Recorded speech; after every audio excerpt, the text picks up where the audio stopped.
السلام عليكم.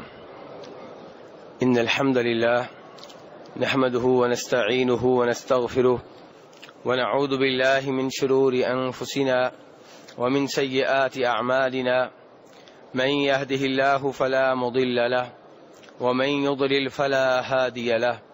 أشهد أن لا إله إلا الله وحده لا شريك له وأشهد أن محمدا عبده ورسوله.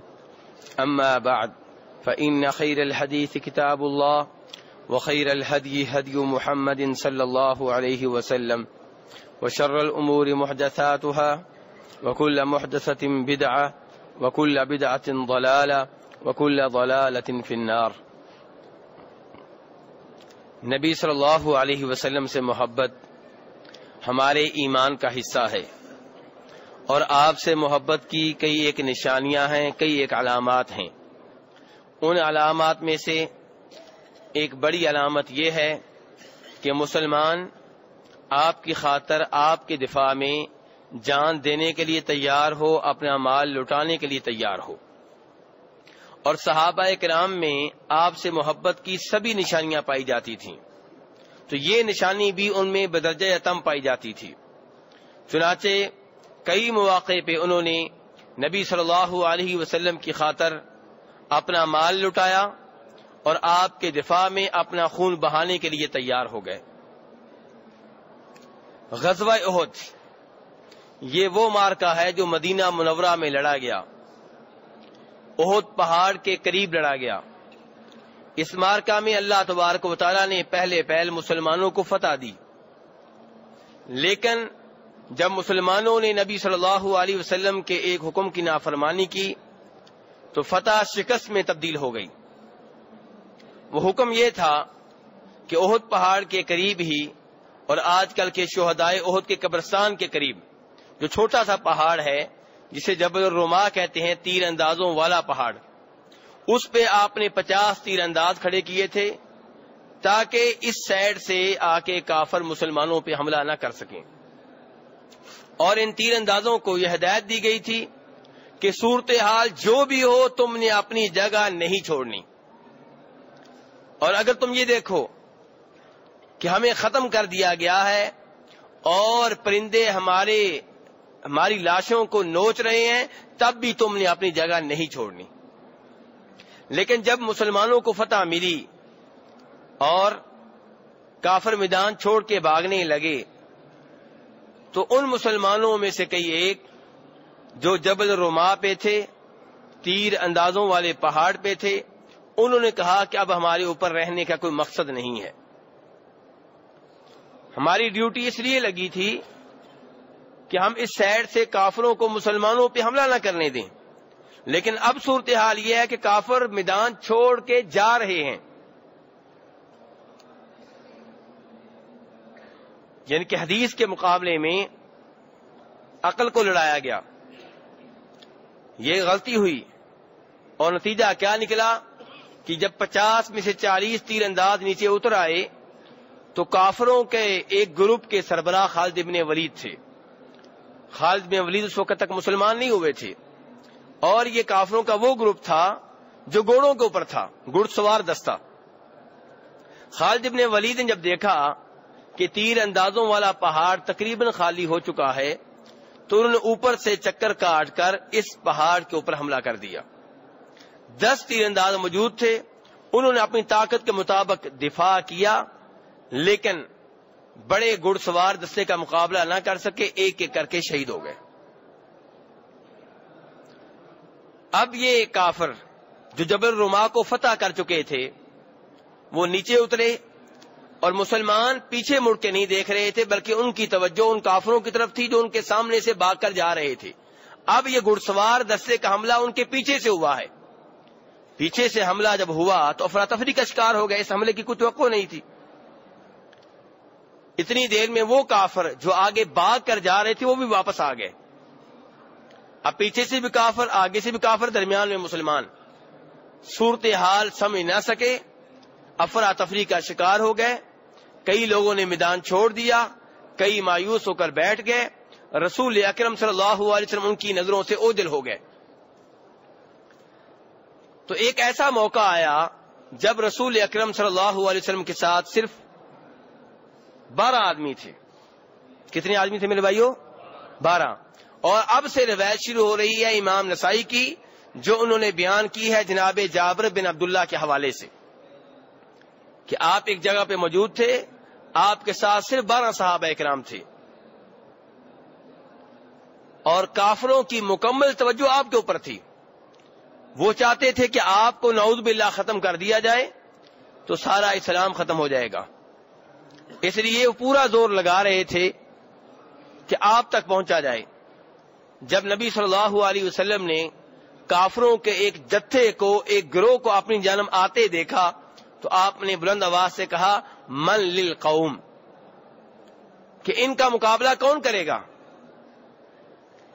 تو طلحہ بن عبید اللہ جو کہ عشرہ مبشرہ میں سے ہیں، ان 10 صحابہ کرام میں سے ہیں جن کو ایک ہی جگہ آپ صلی اللہ علیہ وسلم نے جنت میں جانے کی خوشخبری دی تھی. تو طلحہ بن عبید اللہ نے کہا اللہ کے رسول انا، میں ان کا مقابلہ کروں گا. آپ نے فرمایا کما انتا، تم اپنی جگہ پہ رہو، یعنی کہ جہاں کھڑے ہو جو کر رہے ہو یہی کام کرو. تو ایک اور انصاری صحابی کہنے لگا طلحہ انصاری نہیں ہے، طلحہ کون ہے؟ مہاجر ہیں، یعنی کون میں سے ہیں؟ جو مکہ میں سے آئے تھے، اور باقی 11 انصاری ہیں. تو ایک انصاری نے کہا اللہ کے رسول میں ہوں. آپ نے کہا ٹھیک ہے تم آگے بڑھو. تو وہ انصاری صحابی اس پورے گروپ کا مقابلہ کرتے رہے حتیٰ کہ شہید ہو گئے. پھر آپ نے کہا من للقوم، ان لوگوں کا مقابلہ کون کرے گا؟ طلحہ نے پھر کہا میں. آپ نے کہا تم اپنی جگہ پہ رہو.